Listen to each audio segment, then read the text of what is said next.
Hello friends, कैसे हो आप सब। Good morning. आज थोड़ा गला खराब है लेकिन फिर भी हम लोग क्लास करेंगे। तो आज है 16 फरवरी। तो आज के जो भी चर्चित करंट अफेयर्स हैं उन सबको हम लोग डिटेल्स में जानेंगे। तो चलिए क्लास शुरू करते हैं। क्लास शुरू करने से पहले आपको बता दूं कि अगर आपको वीडियो अच्छी लगे तो प्लीज इसको लाइक और सब्सक्राइब कर दीजिएगा। और अगर आपको क्लास का पीडीएफ चाहिए तो आप मुझे टेलीग्राम चैनल पर फॉलो भी कर सकते हैं। चलिए आज का क्लास शुरू करते हैं।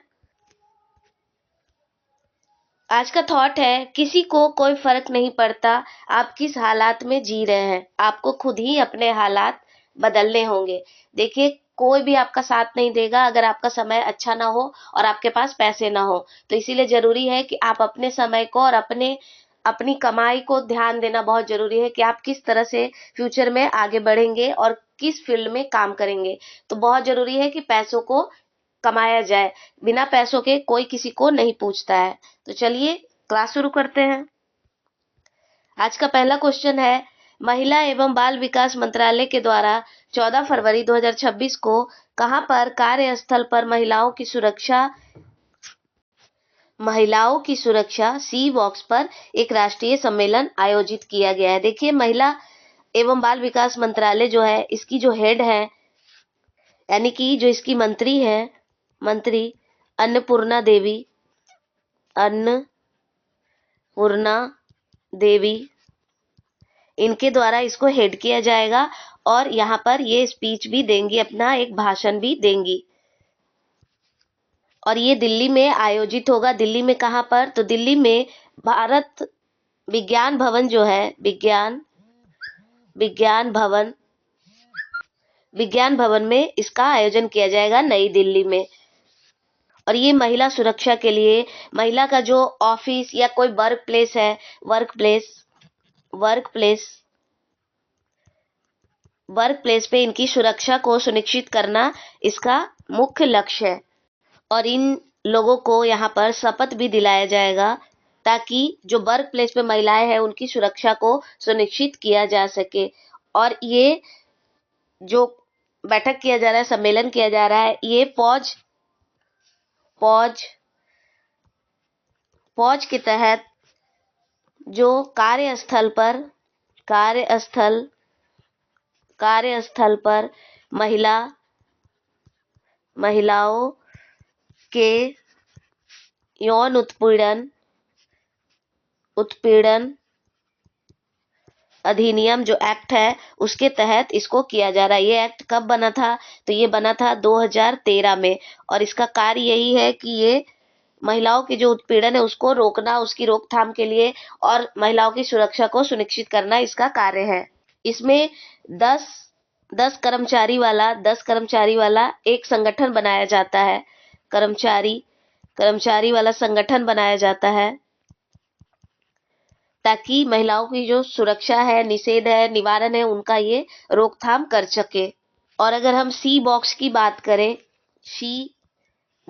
बात करें तो ये कब लॉन्च हुआ था? तो 29 अगस्त 2024 को इसको लॉन्च किया गया था।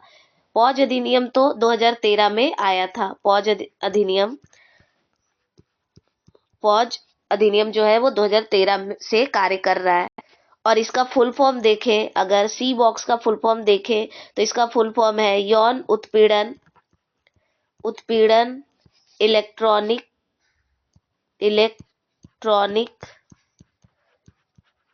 इलेक्ट्रॉनिक बॉक्स, इसका फुल फॉर्म है। यानी कि अगर किसी महिला को सुरक्षा सहायता चाहिए तो ये एआई से जुड़ा हुआ है और इससे तुरंत सुरक्षा महिलाओं को पहुंचाया जा सकता है। जैसे कि अभी हेल्पलाइन नंबर भी महिलाओं के लिए चलाया जाता है, जो अगर महिला उस पे एक बार से अपना लोकेशन शेयर कर दे तो पुलिस तुरंत वहां उनकी सुरक्षा के लिए पहुंच जाती है। तो ये महिलाओं की सुरक्षा के लिए एक सम्मेलन किया जा रहा है। दिल्ली के विज्ञान भवन जो है वहां पर इसका आयोजन किया गया। और ये कब आयोजन किया गया? तो ये आयोजन कब किया गया? तो ये 14 फरवरी को इसका आयोजन किया गया। 14 फरवरी को इसका आयोजन हुआ है 2026 में। चलिए नेक्स्ट बढ़ते हैं। नेक्स्ट है, प्रधानमंत्री नरेंद्र मोदी ने किस देश की पीएम मिया अमोर मोटली को लगातार तीसरी ऐतिहासिक जीत पर बधाई दी है? तो ये 12वां डोज की प्रधानमंत्री हैं, जिनको लगातार तीसरी बार जीत पर प्रधानमंत्री नरेंद्र मोदी ने इनको बधाई दी है। और ताकि इससे भारत और बारवा डोज जो है इनके रिश्ते और भी मजबूत हुए हैं। और इससे पहले मोदी जी एक कॉन्फ्रेंस में गए थे, भारत कैरी कॉम शिखर सम्मेलन जो 2024 में आयोजित हुआ था, उसमें ये दोनों नेताएं मिले थे, मोदी जी और ये मियां अमोर मोटली जो है, ये लोग दोनों मिले थे। और अगर हम बारबाडोज की बात करें तो बारबाडोज की राजधानी क्या है, तो ब्रिज टाउन इसकी राजधानी है। यहाँ किस क्षेत्र का है, तो ये कैरेबियन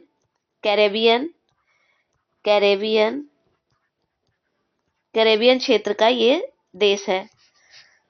2021 में ये गणराज्य बना है, गणराज्य बना। यहाँ की मुद्रा क्या है, यहाँ पर मुद्रा कौन सी चलती है, तो यहाँ पर मुद्रा चलती है यानी कि करेंसी, तो बारवाडियन डॉलर चलता है, बारवाडियन डॉलर यहाँ पर चलता है मुद्रा। चलिए नेक्स्ट देखते हैं।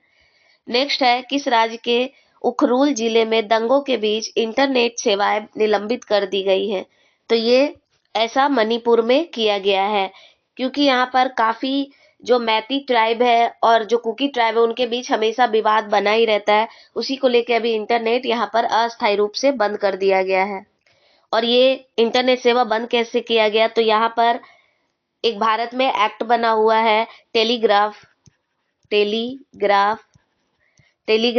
एक्ट 8085 का एक एक्ट बना हुआ है। उसी के अंतर्गत ये इंटरनेट सेवाएं बंद की गई है, जिसको संशोधन किया गया था 2017 में। उसी के तहत इसको इंटरनेट सेवाएं जो है यहाँ पर बंद की जाती है। सार्वजनिक अस्पताल और आपातकाल की तरह यहाँ पर घोषित कर दिया गया है।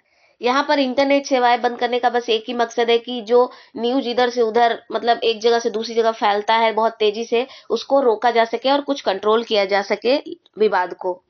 यहाँ पर जो नागा ट्राइब है, नागा और कुकी ट्राइब है, इन दोनों के बीच में काफी विवाद रहता है और हमेशा बना ही रहता है। और अभी यहीं पर जो उखरूल जिला है, यहाँ पर आगजनी कर दिया इन लोगों ने, और अफवाहों को रोकने के लिए इंटरनेट को अभी अस्थायी रूप से रोक दिया गया है। कब यहाँ पर किया गया, तो ये 10 फरवरी को यहाँ पर काफी हिंसा भड़क गई, जिसकी वजह से सुरक्षा को ध्यान में रखते हुए इंटरनेट को बंद कर दिया गया। 5 दिनों के लिए यहाँ पर इंटरनेट सेवा बंद रहा। और ये जो भाषण देने का एक अधिकार है, जो हमको संविधान में मौलिक अधिकार के तौर पे मिला हुआ है, तो वो अनुच्छेद 19 में दिया गया है, जिसी का आर्टिकल ए भी इसी का हिस्सा है। और अनुच्छेद जो 19 का 2 है, वो भी इसका हिस्सा है। ताकि एक मामला हुआ था अनुराधा भसीन बनाम बसव, जो भारत सरकार है उसके बीच में विवाद आया 2020 में, कि जो बोलने का अधिकार है या इंटरनेट सेवा का जो यूज करने का अधिकार है, वो एक हमारा मौलिक अधिकार है। तो इसी के बीच में ये दोनों आर्टिकल भी चर्चा में आया था। अगर हम मणिपुर की बात करें, तो मणिपुर के जो सीएम है वो कौन है, तो अभी नए नए सीएम यहाँ पे बने हैं। वो है, यहाँ पर पूरे 1 साल का राष्ट्रपति शासन लगा था, उसके बाद यहाँ पर एक नए सीएम आए यानी कि मुख्यमंत्री आए हैं। वो कौन है, तो यहाँ पर युमनान यहाँ बताते हैं सीएम कौन है मणिपुर के, तो युमनान खेमचंद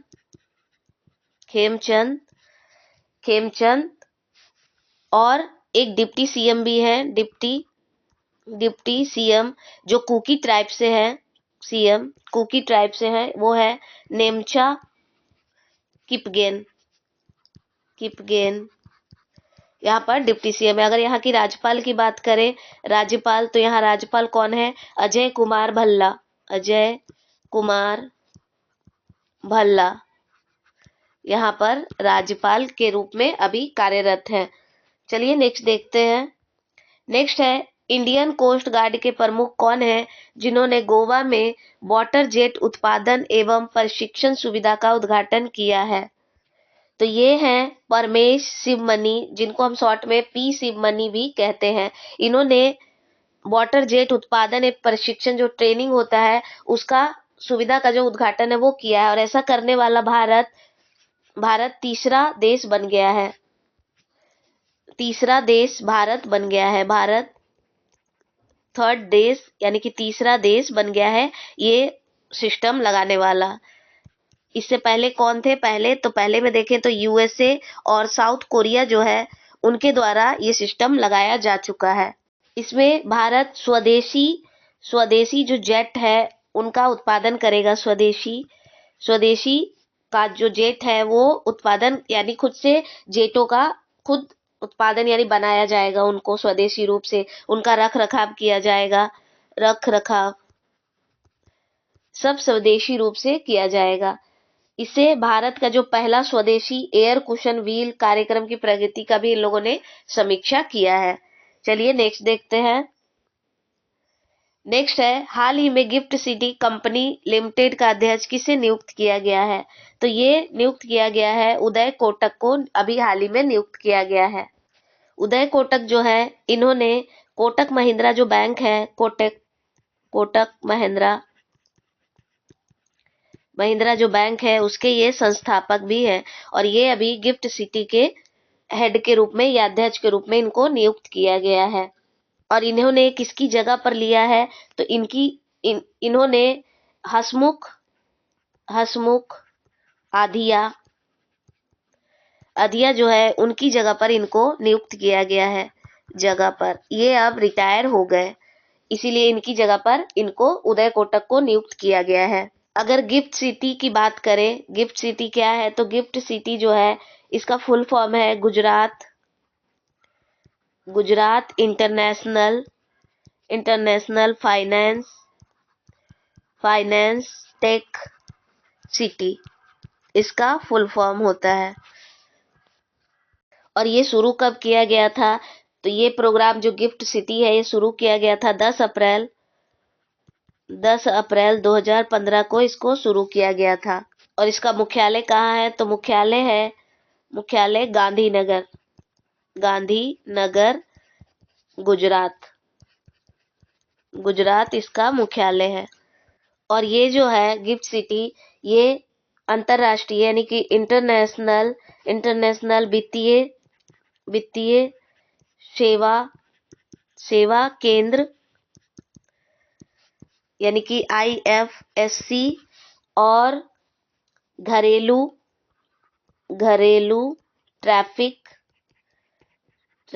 टैरिफ क्षेत्र यानी कि DTA और विशेष आर्थिक क्षेत्र यानी कि SEZ को फोकस करता है। चलिए नेक्स्ट देखते हैं। नेक्स्ट है राज्यसभा में हाल ही में चर्चा में आई विद्यांजलि पहल कब शुरू किया गया था? तो ये शुरू किया गया था 2021 में। और ये कार्य किस पे करता है? तो NAP जो है यानी कि नेशनल एजुकेशन पॉलिसी जो है उसके ऊपर ये कार्य करता है। 2020 जो है उसके ऊपर ये कार्य करता है। और इसको लाया कब गया था? 2021 में इसको लॉन्च किया गया था। ये कार्य किस मंत्रालय के तहत करता है? तो शिक्षा मंत्रालय के तहत ये कार्य करता है। और ये कार्य क्या करता है? तो ये जो स्कूल है स्कूल उसको सशक्त बनाना इसका कार्य है, यानी कि स्कूलों में जो जरूरत है उसको पूरा करना इसका कार्य है। चलिए नेक्स्ट देखते हैं। नेक्स्ट है नागरिक देवो भव के पवित्र सिद्धांत पर आधारित सेवा तीर्थ देश को समर्पित किसने किया? तो ये नरेंद्र मोदी ने इसको लॉन्च किया है। इसको नरेंद्र मोदी ने लॉन्च किया गया है। और यहाँ पर जो नागरिक है उनको समर्पित सेवा के तौर पे इसको लॉन्च किया गया है। और इसमें 3 आधारों को भी रखा गया है, जैसे कर्तव्य, करुणा करुणा और भारत प्रथम को भी फोकस किया जाएगा। मंत्रालय के द्वारा वित्त मंत्रालय के द्वारा 100 रुपए का एक सिक्का भी जारी किया गया। विशेष सिक्का जारी किया गया। इसका अर्थ क्या है सेवा तीर्थ का? तो सेवा तीर्थ का अर्थ है कि नागरिकों को लिए, जो नागरिक है हमारे देश के, नागरिक केंद्रित शासन, यानी कि लोगों के लिए कार्य करना ही इसका, जो ये लॉन्च किया गया है, इसका अर्थ है। और ये जो नागरिक देवो भव लिया गया है शब्द, ये किससे प्रेरित है? तो ये है अतिथि देवो भव से। अतिथि देवो भव से ये प्रेरित है, यानी कि इसी को आधार के बना के ये लिया गया है, नागरिक देवो भव। और ये लॉन्च कहाँ किया गया? तो ये नई दिल्ली में इसको लॉन्च किया गया। जो कर्तव्य भवन उसी के 2 यूनिट मतलब लॉन्च किया गया है। 1 और 2 जो है इसको अनावरण यानी उद्घाटन किया गया है मोदी जी के द्वारा। और इसमें जो पीएम ऑफिस है, पीएम ऑफिस प्लस जो राष्ट्रीय सेवा है, राष्ट्रीय सेवा आयोग जो है, और जो कैबिनेट सचिवालय है, कैबिनेट सचिवालय, इन सब को साथ में लाया गया है, यानी कि अब साथ में मिलकर ये लोग कार्य करेंगे। चलिए नेक्स्ट देखते हैं।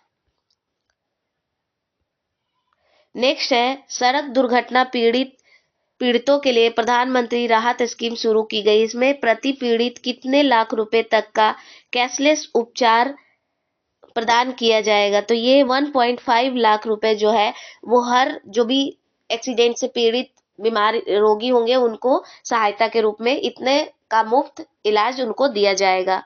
और ये कहाँ से शुरू किया गया? तो जो अभी मैंने आपको पढ़ाया, जो सेवा तीर्थ है, सेवा तीर्थ जो अभी लॉन्च किया गया था, वहीं से जब इसको लॉन्च किया गया तो वहीं पर ये घोषणा किया गया कि हम इस तरह का कोई स्कीम लॉन्च कर रहे हैं, ताकि हम लोग जो प्रति पीड़ित है उनको हम लोग कुछ सुविधाएं दे सके और उनको मुफ्त इलाज प्रदान किया जा सके।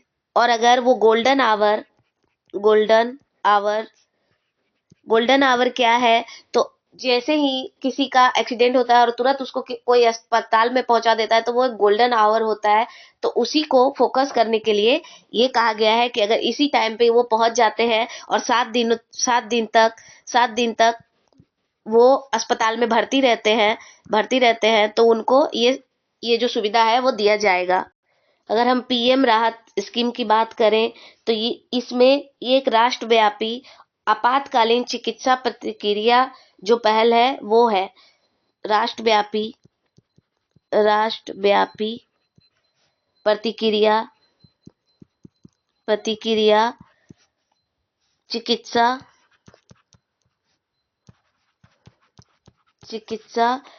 पहल है ये, ताकि जो भी एक्सीडेंट से पीड़ित है उनको तुरंत से तुरंत जो इलाज है वो मिल सके। और इसमें जो बीमा कंपनियां हैं वो सहयोग कर रही हैं, बीमा जो कंपनियां हैं वो इसमें सहयोग करेंगी।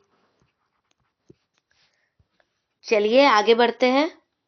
नेक्स्ट है किस राज्य के द्वारा वहां की महिलाओं और ट्रांस वुमन के लिए स्त्री सुरक्षा स्कीम शुरू किया गया है, जिसमें 1000 मंथली यानी कि हर महीने पेंशन के रूप में उनको 1000 रुपया दिया जाएगा। तो ये ऐसा करने वाला केरल राज्य है। यहाँ के जो मुख्यमंत्री हैं, मुख्यमंत्री पिनराई विजयन जो है उनके द्वारा ये लॉन्च किया गया। कहाँ से लॉन्च किया गया? तो ये लॉन्च किया गया है तिरुवनंतपुरम वनंतपुरम से इसको लॉन्च किया गया। और इसमें कितनी महिलाओं को लाभ होगा, तो 10.18 लाख जो महिलाएं हैं, उनको लाभ मिलेगा, महिलाओं को लाभ मिलेगा। इसमें कि कौन सी महिलाओं को इसका लाभ मिलेगा, तो जो 35 से 60 के बीच में जो महिलाएं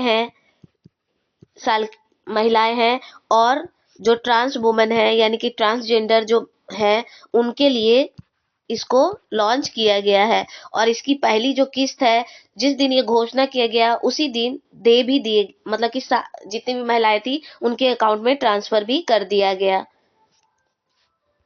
चलिए नेक्स्ट देखते हैं। नेक्स्ट है, किस राज्य के द्वारा तुरा में गारो हिल्स का पहला स्केट पार्क शुरू किया गया है। तो स्केट पार्क जो है ये मेघालय में लॉन्च किया गया है। मेघालय की अगर राजधानी की बात करें तो शिलोंग इसकी राजधानी है। यहाँ के जो सीएम है वो है कॉनराड संगमा यहाँ के सीएम है। उनके द्वारा ये लॉन्च किया गया और ये राज्य का पहला स्केट पार्क भी बन गया है। और ये किस पे फोकस कर रहा है, फोकस किस पे कर रहा है, तो ये युवा पीढ़ी जो है उनका जुड़ाव और खेल को बढ़ावा देना इनका उद्देश्य है, इसीलिए ये फोकस कर रहा है इसको। यहाँ पर जो ये गारो हिल्स दिखा रहा है, यहाँ पर गारो खासी जयंतिया पहाड़ियाँ भी है, पहाड़ियाँ और इसी में जो बसी हुई जनजातियां हैं उनको गारो खासी जयंतिया भी कहा जाता है। यानी कि यहाँ पर जनजातियां और जो पहाड़ियां हैं वो भी यहीं स्थित है, गारो खासी जयंतिया। और एग्जाम्स में कई बार पूछा गया है कि गारो खासी जयंतिया कहाँ की जनजाति है, ट्राइब है, तो ये मेघालय की है। चलिए नेक्स्ट देखते हैं। नेक्स्ट है, फरवरी 2026 के अनुसार हेनले पासपोर्ट इंडेक्स में भारत की रैंक क्या है। तो भारत देखिए इसमें 75 रैंक पर आया है। और इससे पहले अगर हम हेनले पासपोर्ट इंडेक्स की बात करें तो इसमें जनवरी 2026 की बात करें तो इसमें भारत कौन से रैंक पे था, तो भारत इस पे 80 रैंक पर था। लेकिन अभी जो फरवरी में लॉन्च किया गया है हेनले पासपोर्ट इंडेक्स, तो ये 75 रैंक पे है। देखिए हेनले पासपोर्ट इंडेक्स जो है वर्ष में किसी भी वर्ष में ये एक वर्ष में चार बार लाया जाता है, यानी कि लॉन्च किया जाता है।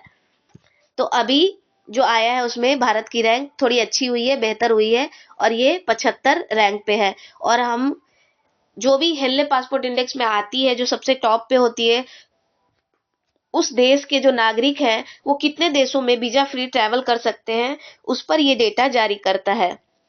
तो इस वर्ष का जो डेटा जारी किया गया है 200 देशों का डेटा जारी किया गया है। 200 देशों का डेटा जारी किया गया। उसमें नंबर 1 पे कौन है, फर्स्ट पे, तो फर्स्ट पे है सिंगापुर फर्स्ट पे है। अगर हम भारत की बात करें तो भारत सबसे बेस्ट कब था इस रैंक पे, तो भारत 2006 में 71st रैंक पे था। तब भारत का ये सबसे सर्वश्रेष्ठ प्रदर्शन था। अगर हम भारत की बात करें तो भारत का अगर किसी के पास वीजा है या पासपोर्ट है तो वो कितने देशों का यात्रा कर सकता है, तो वो 56 देशों का वीजा फ्री जा सकता है, यानी कि यात्रा कर सकता है। चलिए नेक्स्ट देखते हैं। नेक्स्ट है, कैपिटल रिंग रोड को किस स्थान से गुजरने की अनुमति मिल गई है। तो ये कपिलास वाइल्ड लाइफ सेंचुरी जो है वहां से इसको गुजरने का अनुमति दे दिया गया है। अनुमति किसने दिया है, तो जो national board of wild life इसके द्वारा इसको अप्रूव कर दिया गया। और ये है कहाँ, तो ये ओडिशा में स्थित है। कपिलास जो वाइल्ड लाइफ सेंचुरी है ये ओडिशा में स्थित है और यहीं से ये जाएगा और ये 6 लेन का होगा। 6 लेन कॉरिडोर है। 6 लेन कॉरिडोर है ये। और ये कितने किलोमीटर का है? तो 111 किलोमीटर का ये क्षेत्र वाइल्ड लाइफ का जो है, वाइल्ड लाइफ सेंचुरी का जो है वो कवर करेगा। इसकी घोषणा किसने की है? तो नहाई जो है, NHAI, national highway authority of India जो है, इसके द्वारा घोषणा किया गया है। और इसके मंत्री कौन है? तो नितिन गडकरी जो है इसके मंत्री हैं। और ये कनेक्ट किसको किसको करेगा? तो ये कनेक्ट करेगा खुर्दा से कटक को ये कनेक्ट करेगा। अगर हम इस वाइल्ड लाइफ सेंचुरी की बात करें तो यहाँ पर कौन कौन सी पशु पाई जाती है? तो यहाँ पर जो प्रजातियां वो कौन कौन सी पाई जाती हैं? तो हाथी है, जंगली कैट यानी कि जंगली बिल्ली,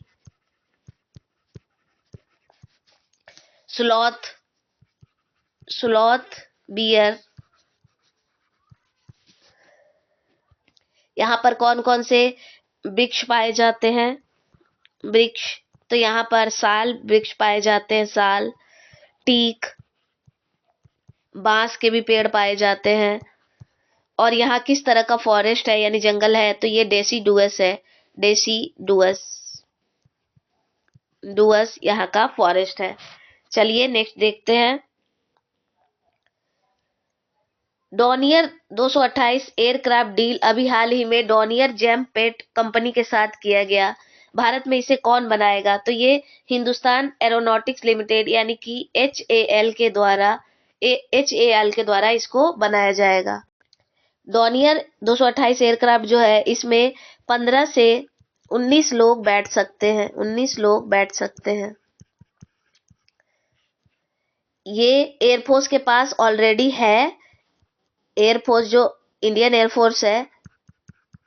एयरफोर्स उनके पास ऑलरेडी है। लेकिन अब HAL जो है ये किसके लिए बनाएगा? तो इंडियन कोस्ट गार्ड जो है उसके लिए अभी निर्माण करेगा HAL। इसमें कितना रुपए का डील किया गया है? तो 2312 करोड़ रुपए का डील किया गया है। और अभी इसको लाइसेंस भी दे दिया गया। और लाइसेंस किसने दिया है? तो लाइसेंस किसने दिया है? तो वो कानपुर में इसकी एक यूनिट है HAL की।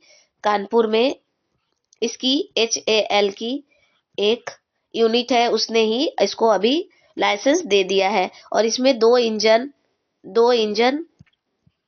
लगा हुआ है, यानी 2 इंजन लगा हुआ रहेगा इसमें। HAL जो है ये बनाएगा 8 डॉनियर जो ये एयरक्राफ्ट है 8 डॉनियर बनेगा।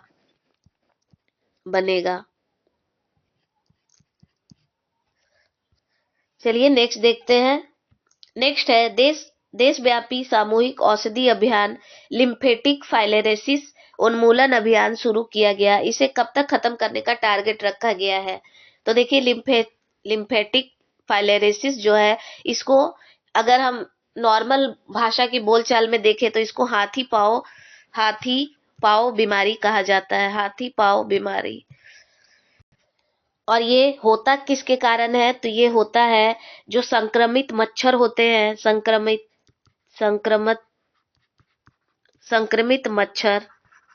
मच्छर होते हैं उसके कारण, या फाइलेरिया की जो वायरस होते हैं। फाइलेरिया भी एक तरह का बीमारी ही है।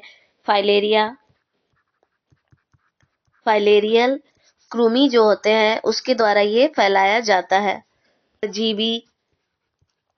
परजीवी जो होते हैं उसके कारण ये फैलता है। कारण क्या होता है? तो ये लसिका तंत्र जो होता है, लसिका तंत्र उसको ये प्रभावित करता है। और इससे क्या होता है? पैरों में सूजन आ जाता है, यानी कि काफी ज्यादा उसका साइज बढ़ जाता है। इसी के कारण ये फैलता है। और ये पैरों का फूल जाना, जैसे फाइलेरिया में नॉर्मल किसी भी पैर में या हाथ में सूजन आता है, लेकिन इसमें काफी ज्यादा जो अंग होते हैं वो बढ़ जाते हैं और सूज जाते हैं। तो इसको अभी खत्म करने का टारगेट रखा गया है 2027। एक कैंपेन चलाया गया हेल्थ मंत्रालय के द्वारा, हेल्थ मंत्रालय के द्वारा और इसके मंत्री कौन है तो जेपी नड्डा इसके मंत्री है। इन्हीं के द्वारा अभी कैंपेन चलाया गया और 12 राज्यों में चलाया गया। और ये जो है सस्टेनेबल डेवलपमेंट गोल यानी एसडीजी का जो गोल है 2030, एसडीजी 2030 तक इसको खत्म करने की बात करता है, लेकिन अभी जो कैंपेन चलाया गया उसके अनुसार 2027 तक इसको खत्म करने की बात कही गई है। और अगर हम वर्ल्ड में बात करें, वर्ल्ड में इससे 8,556 लोग जो है मिलियन लोग, माफ करिएगा, मिलियन लोग जो है इससे प्रभावित। चलिए नेक्स्ट देखते हैं। नेक्स्ट है देश के दूसरे ट्यूलिप गार्डन का उद्घाटन किस स्थान पर हुआ है? तो ये हुआ है पालमपुर, हिमाचल प्रदेश में इसको लॉन्च किया गया है। अगर हम पहले ट्यूलिप गार्डन की बात करें तो ये श्रीनगर में है। श्रीनगर यानी कि जम्मू एंड कश्मीर की बात कर रहे हैं। यहाँ पर पहला ट्यूलिप गार्डन है। ट्यूलिप क्या है? एक फूल है। एक फूल है। और ये फूल कब खिलता है? तो ये खिलता है स्प्रिंग सीजन में। स्प्रिंग सीजन में ये खिलता है। और अगर जम्मू कश्मीर की बात करें तो ये जम्मू कश्मीर में कहाँ पर खिलता है? तो जबरान की जो पर्वतमाला है, श्रेणी है, पर्वतमाला है, वहां पर ये खिलता है डल लेक के पास में। और यहाँ पर 5 एकड़ से भी ज्यादा जमीन पर इसको उत्पादित किया जाता है। और ये अभी हिमाचल प्रदेश में ऐसा किया गया है और 50,000 से भी ज्यादा यहाँ पर पौधे लगाए गए।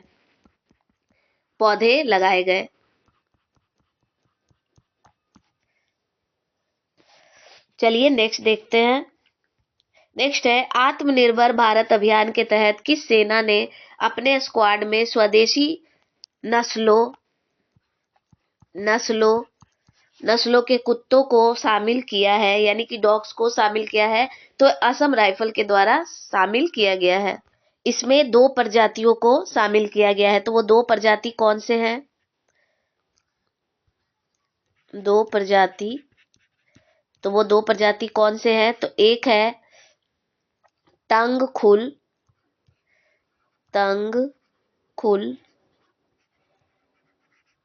तंगखुल हुई और दूसरा है कोम्बई।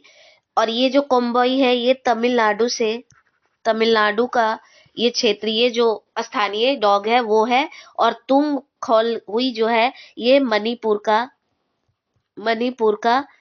प्रजाति है कुत्ते का। तो चलिए नेक्स्ट देखते हैं। नेक्स्ट है हर वर्ष वर्ल्ड यूनानी दिवस कब मनाया जाता है?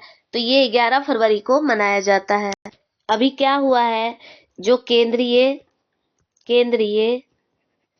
केंद्रीय आयुष मंत्री है, यानी कि आयुष जो मंत्रालय है, आयुष मंत्रालय, उसके जो मंत्री हैं प्रताप राव जाधव, उनके द्वारा जे अस्पताल में, यानी कि मुंबई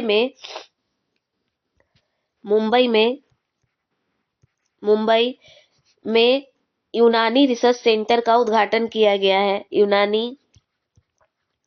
यूनानी रिसर्च सेंटर का उद्घाटन किया गया इनके द्वारा। और यहाँ पर एक सम्मेलन भी किया गया 15 फरवरी को यहाँ पर एक सम्मेलन किया गया यूनानी पद्धति में नवाचार और साक्ष्य पर एक सम्मेलन किया गया। वहीं पर इसकी बात अभी की गई है। यूनानी दिवस क्यों मनाया जाता है? तो ये जो हकीम हकीम अजमल खान है, अजमल अजमल खान, इन्हीं की जयंती पर मनाया जाता है। जयंती पर इसको मनाया जाता है। और इसको किस मंत्रालय के द्वारा मनाया जाता है? तो आयुष जो मंत्रालय है, आयुष मंत्रालय, उसके द्वारा इसको हर साल मनाया जाता है। चलिए नेक्स्ट देखते हैं। नेक्स्ट है, भारत में 33 मेडल के साथ एशियन शूटिंग चैंपियनशिप 2026 को खत्म किया। इसका आयोजन कहाँ किया गया? तो इसका आयोजन कहाँ किया गया? तो ये दिल्ली में आयोजित किया जा रहा था। और इसमें भारत ने 33 मेडल जीते हैं, जिसमें 13 गोल्ड मेडल है, 13 गोल्ड मेडल है, 11 सिल्वर मेडल है और 9 ब्रॉन्ज मेडल है। अकेले जो लास्ट जो आयोजन था, लास्ट आयोजन, उसमें 7 मेडल भारत ने जीता है। और इसमें अगर हम देखें तो 25 मीटर सेंटर फॉर पिस्टल में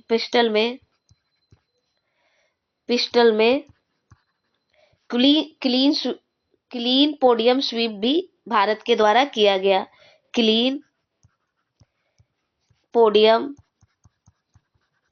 स्वीप, यानी कि कोई भी भारत के आसपास भी नहीं रहा। अगर हम खिलाड़ियों की बात करें तो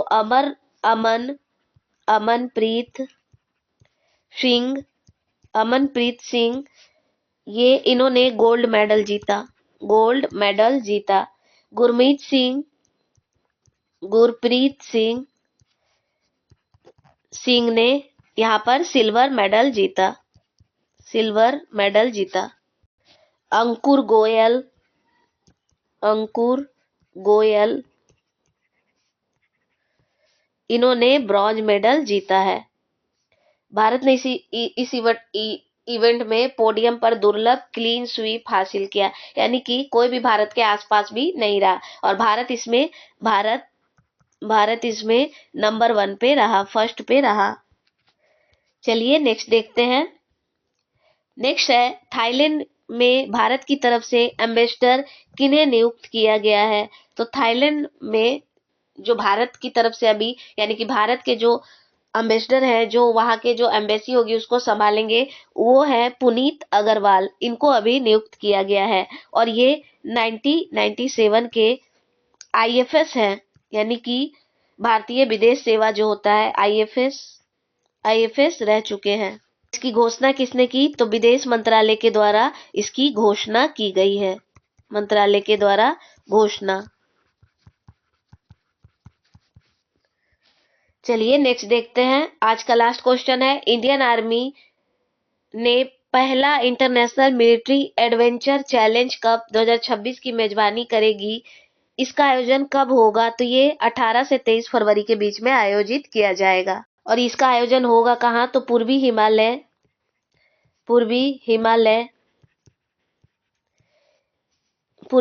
में इसका आयोजन किया जाएगा। इसका आदर्श वाक्य क्या है? इसका आदर्श वाक्य क्या है? तो खेल के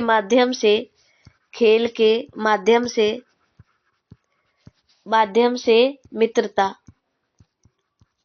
इसका आदर्श वाक्य है। इसमें कौन कौन से देश भाग लेंगे? तो इसमें जो देश भाग ले रहे हैं वो है भूटान, ब्राजील, कजाकिस्तान,